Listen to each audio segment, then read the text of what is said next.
What's up, guys? How are you? Mr. Arietta coming to you week number 6. So here we go, guys. Want to give you an update. Want to let you know what's going on in my side of things. Want to give you a hopefully an encouraging word because we are almost done with this course.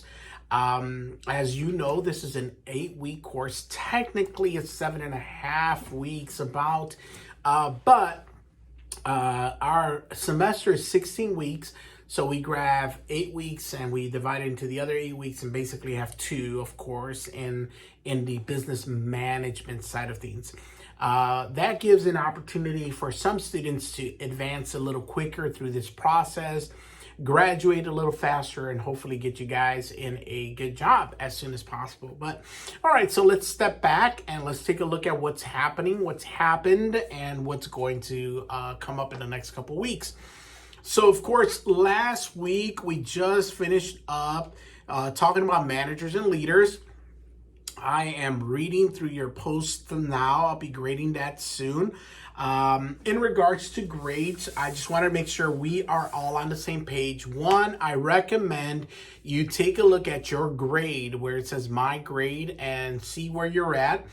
September 22nd is the last day to drop an A or a 3-term class, which is the class you're in right now with me, and still get a W instead of a failing grade. So if you're not doing well, September 22nd is your last day to drop this class without getting a F. So please make sure that you are taking advantage of that if that's your situation. All right. I want to make sure we're all on the same page.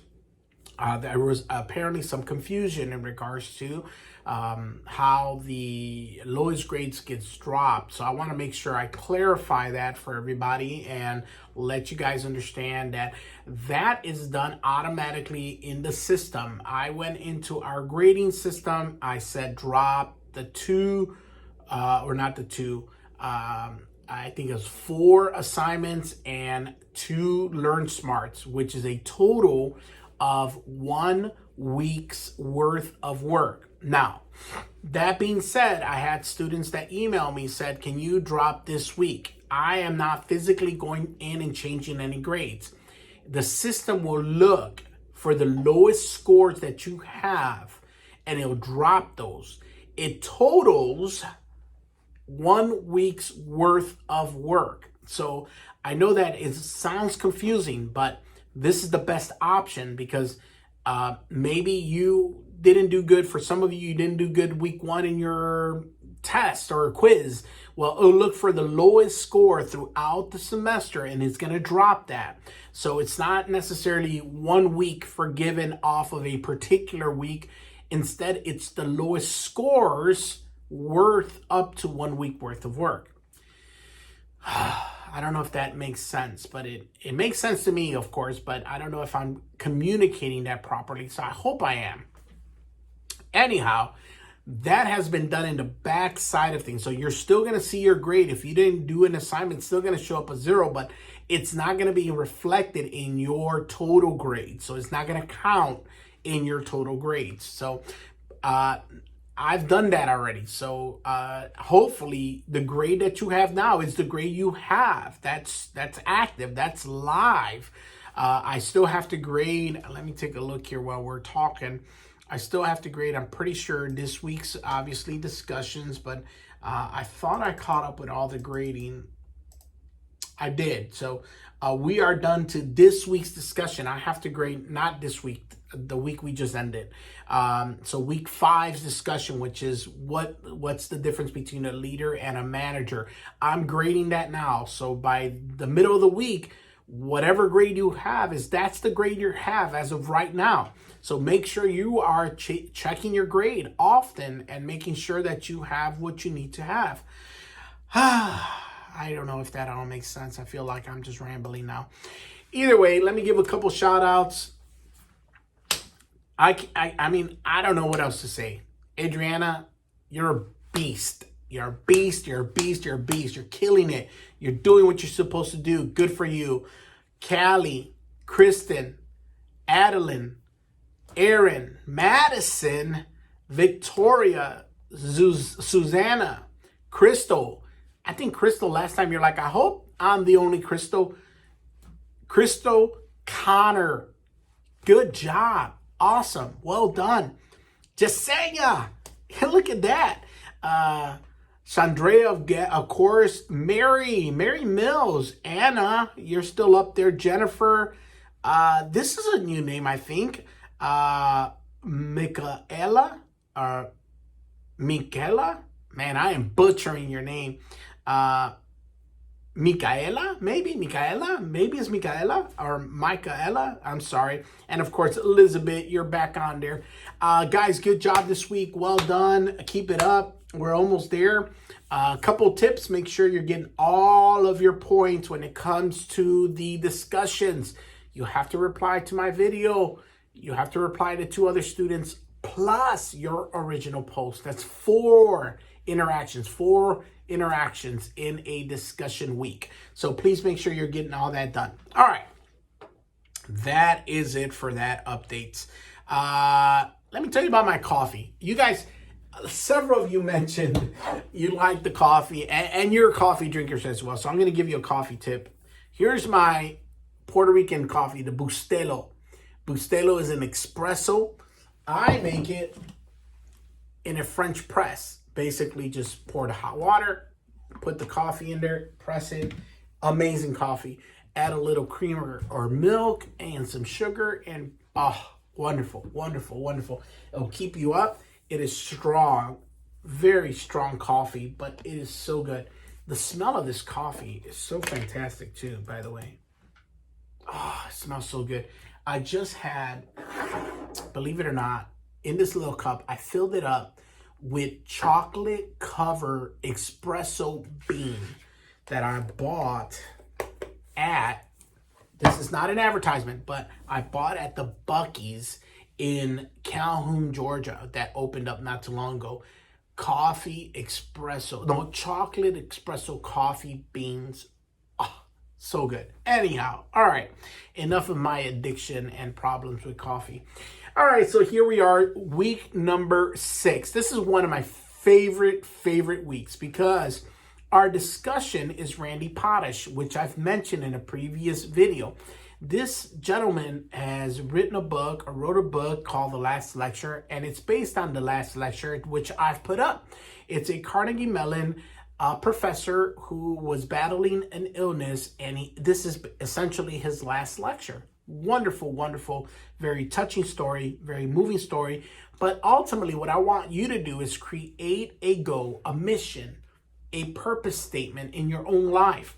And this ties in, guys, to what we're doing. I hope you're finding the connections here.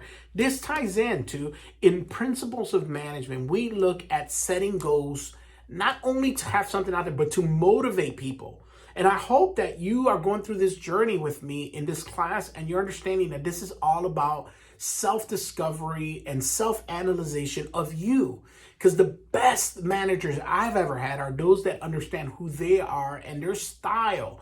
And then I connect with that. So I want you to understand your style of management, your style of leadership, your motivation, your excitement about jobs. Like, I hope you've seen my excitement about my job. And what motivates me is to see you succeed, to see you reach your goals, to see you reach your accomplishments, to see you graduate, to see you walking on the stage, to hear your family cheering you on in the background. That gets me excited and motivated. So I want you to go through this self-journey, self-analysis, and really go through this process and enjoy this. But this week, we're talking about motivating employees and performance and how to get them excited about what to do. Well, the only way you do that is by you being excited about what you do. So I'm pretty pumped up about reading your stuff. But then the other part we go through and we discuss the organizational effectiveness, and we talk about groups, and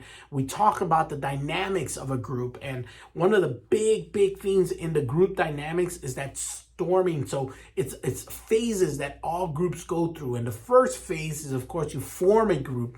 You create a group, you create a team, and in every team, there's that initial phase of just coming together. But then something interesting happens in a project. We begin to argue and discuss ideas and jockey for power. And I'll tell someone an idea, and then they don't like it, and they criticize it, and we start storming. We have the storming stage where we argue and try to find our place in the team. But then we go through a stage that's called norming. We become to figure out who we are in our team. We figure out what our function is, what our role is, what our participation is, what are we supposed to do in the team. And then finally, after we get the norming stage out, we then become performing. So we do a forming, we do storming, norming, and then performing. It's a very critical transition in a team, and it's important for the teams to go through those stages. So whenever you've been assigned to a team, you've probably been a part of this. Someone throws out an idea and you go, that doesn't sound right, and you throw out your idea and they say that's normal, that's good. We want that to happen in a team, but we also want that team to finally reach a state to normalize itself, to realize that, okay, we're going to follow this idea, we're going to work with it, and then of course at that point they start performing. But going back to the discussion, I'm excited to read what you have to say. I want you to look at your goal as something that motivates you. Another way to put this is, what's the reason you're here, guys? What's the purpose? What's the big plan? What's the game plan here? You're not just coming to waste time here. You're coming to accomplish something for a bigger cause, for a bigger reason.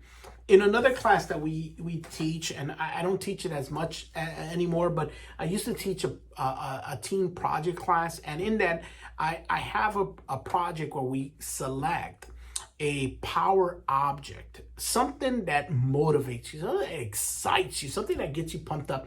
And we usually surround our rooms with stuff. I have my degrees up, and I have a couple accomplishments up, and I have different things. But what is it that gets you excited every time you go to work? I'm going to show you one of mine. This isn't something big, but I have it pinned up on my wall, and it's something that means a lot to me, because it was a little card that my daughter wrote me, and it's nothing big, guys. It's simple. It says, "Dad, you are," and then she did all these little faces and said, "Adoring, cool, rich, silly, happy, loving, and a wonderful man of God. Love you, Ariza."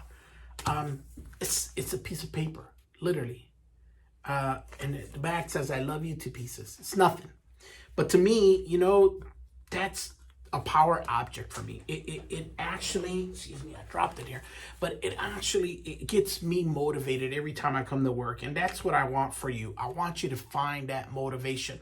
What's going to get you past those hard times in class? What's going to get you past those difficult times in life? And I want you to find that. I want you to find that purpose of statement, guys, like Randy did in his life. And I believe I've done in my life. I'll show you a quick older picture. Let's see if I can get it here without wasting a lot of your time. That's my family. That's for me. That's my power object. So what is it for you? Why are you here, guys? I'm excited to read it. I'm excited to see it. Other than that, exciting news, guys. Next week is week 7. That's it. We're done. This semester ends October 3rd. October 27th, 2 chapters open up, and the final. And you're done. You're done. So you're 1 week away from completing this course. So I'm excited to see what you guys got for the rest of the semester. I wish you the very best. Stay safe. It's been rainy and gloomy and sad out there, so I think we need an extra cup of coffee today. I think we need to brew up a little bit of an espresso and just get us through the day. So guys, I hope you're having a wonderful week. Stay safe. Be careful out there. Have a wonderful time. Bye.